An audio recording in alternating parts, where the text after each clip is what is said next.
What's good, anime fam? Ready for another absolute banger list? Today we're diving into 10 shows that'll scratch that same itch as slime. Overpowered protagonists, epic world building, and that perfect power fantasy feeling. Kicking off with number 10, Frieren, Beyond Journey's End. An immortal elf mage embarks on a journey of self-discovery after her hero party's quest ends, exploring human connections across centuries while wielding devastating magic. Okay, real talk. This one hits different.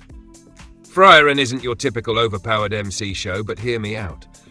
This elf has literally lived for centuries and her magic is absolutely bonkers. What gets me is how the show handles her overwhelming power with such emotional weight. She's not flexing on scrubs for laughs like Rimuru. She's dealing with the loneliness of being too strong and too immortal.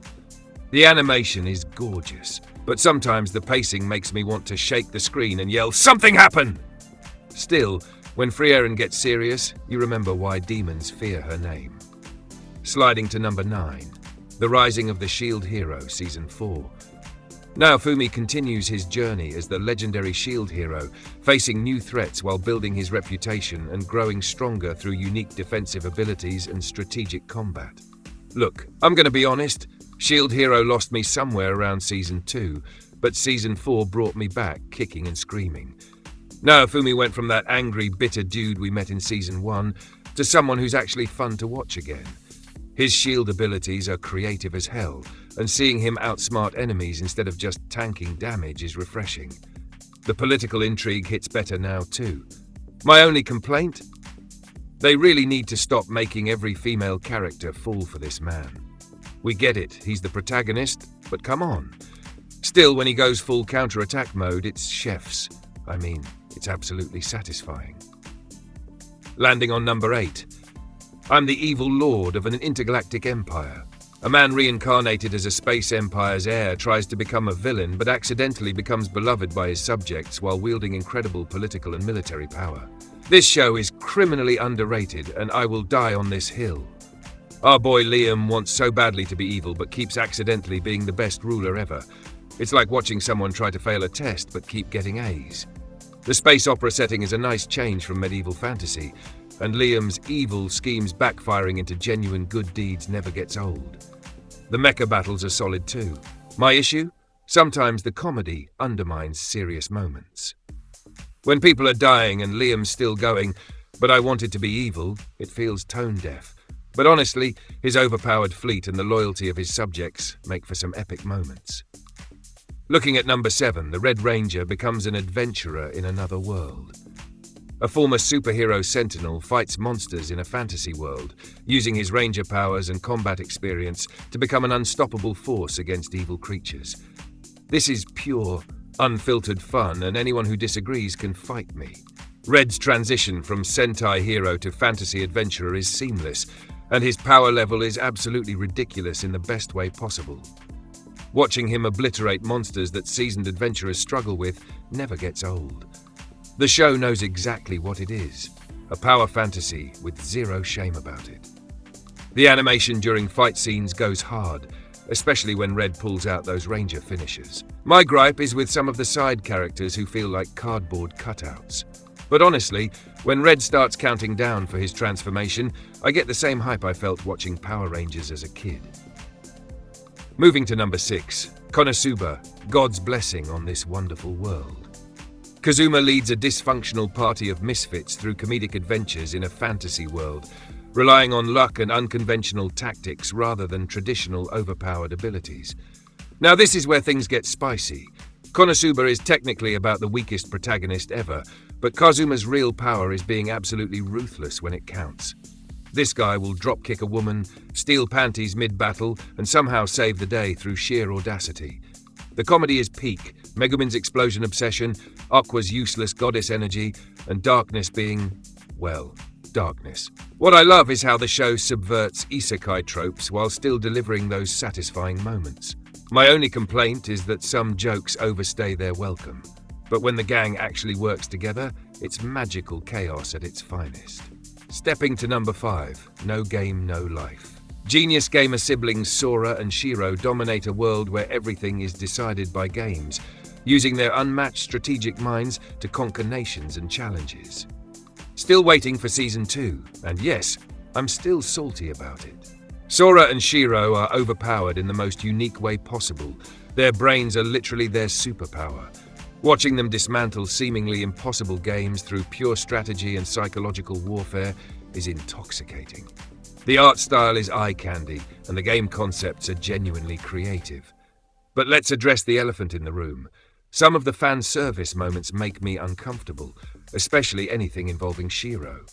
The show is at its best when focusing on the mind games and world building. When they outsmarted that chess-loving girl, I literally stood up and cheered. More of that, less of the other stuff. Jumping to number 4, from old country bumpkin to master swordsman.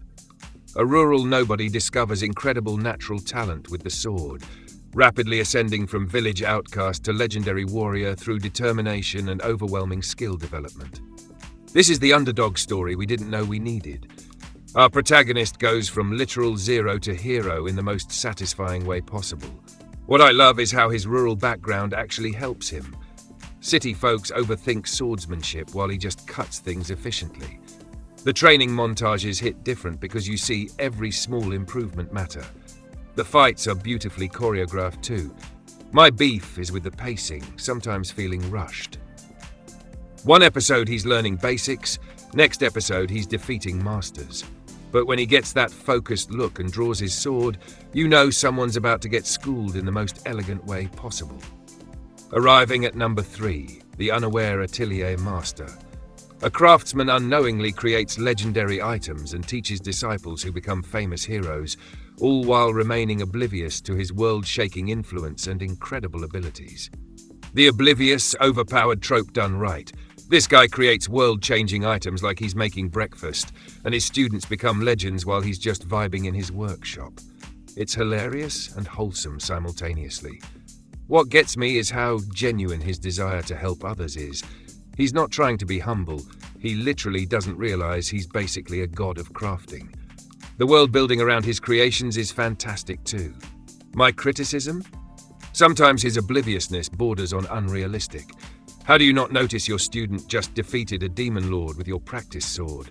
But honestly, his pure intentions and ridiculous skill make every episode a joy to watch. Reaching number 2, Shirohyo, reincarnated as a neglected noble. A person reincarnated as a neglected noble child uses past life knowledge to raise their baby brother while secretly building power and influence in noble society.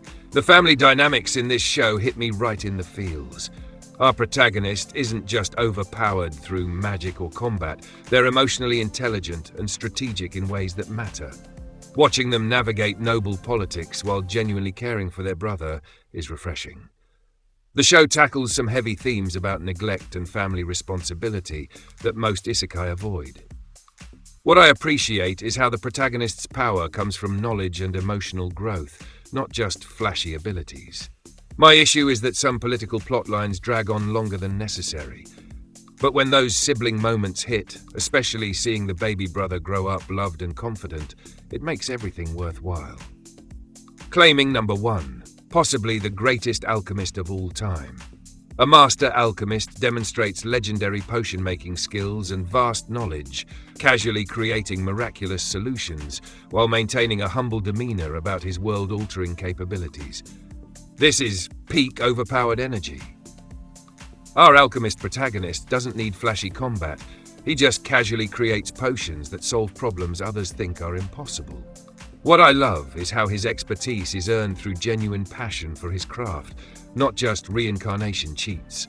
The way he explains alchemical concepts makes you feel smart, and his reactions to his own simple creations, being treated as miracles, never gets old. The show respects both the science and magic aspects of alchemy perfectly. My only nitpick is wanting more backstory about how he reached this level. But honestly, watching him casually revolutionize entire kingdoms with a single potion while being genuinely surprised by people's reactions is absolutely perfect. This is what Overpowered should look like. And there you have it, 10 absolute bangers that capture that same overpowered energy as Slime. Each brings something unique to the table. What's your favorite overpowered protagonist anime? Drop those recommendations in the comments below, smash that like button, and subscribe for more anime content that slaps harder than Rimuru's ultimate skills.